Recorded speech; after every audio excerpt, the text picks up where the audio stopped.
so this video is going to be on my total cost of what this truck has cost me start to finish from when I bought it to now. So I just kind of added everything up last night, and I'm sure that I'm missing things. Actually, I guarantee you that I'm probably missing things, but we'll go over that in a minute. And before I go over what my actual total cost was of building this truck, which we actually just finished yesterday, and I ran into a little issue. I think this front left caliper is sticking. I kind of noticed that yesterday's video. If you didn't watch that, or I might not post this today, I might post it tomorrow, but if you didn't watch the last video that I posted, make sure to go do that, because it was our first drive after finishing the rebuild and everything. So, which we're actually not completely done, but we're 90%, 99% done. So, but I think that left front caliper is actually sticking, so I'm gonna have to I'm gonna take it for another drive real quick after this, and I'm gonna figure that out. But alrighty guys, so 96 F-150, 9-inch lift, 6-inch rough country suspension lift, 3-inch performance accessories body lift, 35-inch tires, which will eventually be going to 38s. So although it looks pretty nice with the 35s on it, I gotta admit, like, they really don't look too small for the truck with being 35s. But we're gonna be putting a bumper on this thing too at some point, because as you guys can see, it's you know, not in the greatest shape, and I didn't want to notch my frame. With the body lift, you actually need to notch your frame to get the bumper to fit, but since my bumper is junk anyway, I decided I was gonna notch the bumper instead of notching the frame, because I don't really want to mess with my frame. So we kind of have cuts in the front there, but I don't care because this bumper is junk anyway, and I drove it into a tree one time, so yeah. For those of you that don't know, this truck actually has pretty low miles on it, and the battery is keeping a charge after I drove it yesterday for a little bit. Actually, you know, the key's not in here, but this truck has 64,000 miles on it. So, and the bees fucking love this thing. I don't know why, like, I think it's because it's orange, but hopefully he'll get himself out of there. But good lord. Oh, there. Oh, okay, he's out. I think they really like this color a lot. But this truck has pretty low miles, 64,000. Yeah, all right, let's go over exactly what I paid to completely do this build. It's pretty much a full restoration, so yeah. Alrighty,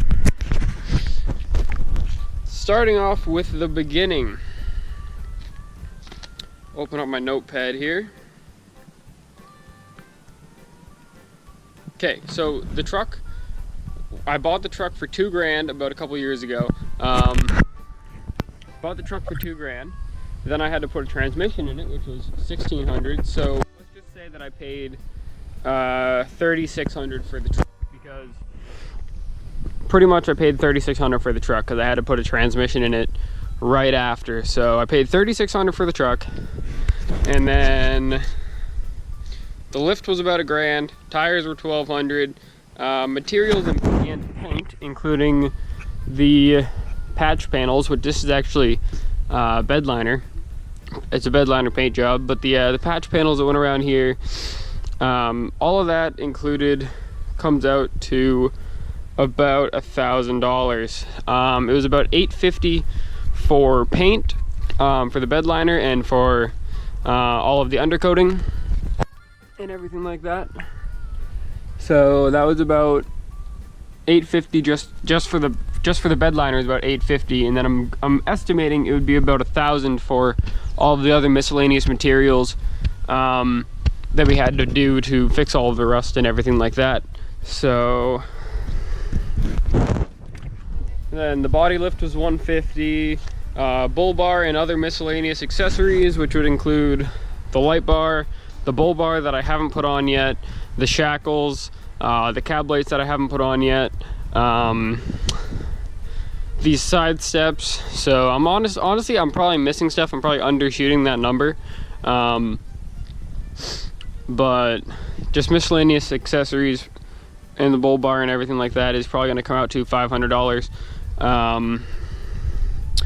then about a year ago, I paid around $1,500 to get this thing actually inspected, because it had a whole bunch of stuff wrong with it, ball joints, whole bunch of other stuff. And when I brought it to get inspected, they were like, all right, well, we're gonna fix it. So I let them fix it, and that cost $1,500. They replaced all of the seals in the axles and everything like that. So except for that front caliper, you know what I mean? Like, I'm still gonna have to check that out, but I don't think they replaced that caliper. They did the pads and stuff like that, but pretty sure they didn't do the caliper. But I'm gonna have to check that out in a minute, because that one is definitely sticking. So that was about $1,500. For both of the gas tanks, it has 2 new gas tanks in it. Those were $250. And then I put another category called other bullshit of $500. So pretty much with all of those things included, and I'm sure I'm missing some things also, this build, adding all of that up, costs $9,450. So we're gonna say probably an even 10 grand to get this truck to where it is right now. Because I feel like I'm undershooting that a little bit, because I know that I have to be missing some things. Like, for example, I didn't factor in the rough country steering stabilizer, which was like 120 bucks, or just other stuff. So let's just say 10 grand, just as a blanket number. If you wanted to buy a truck and build it up and have it be like mine, you'd probably be looking around 10 grand to do so. Yeah, so I mean, like, that's pretty much what it's cost, and that number is definitely gonna go up, because I have a whole bunch of things that I'm still yet to do to this truck. Whole bunch of stuff. So make sure that if you guys haven't subscribed already, that you go ahead and do so, because we are going to have a whole lot of fun with this thing on this channel in the very near future. Alrighty guys, so thank you guys all for watching this video, and yeah, I will see you guys in the next one.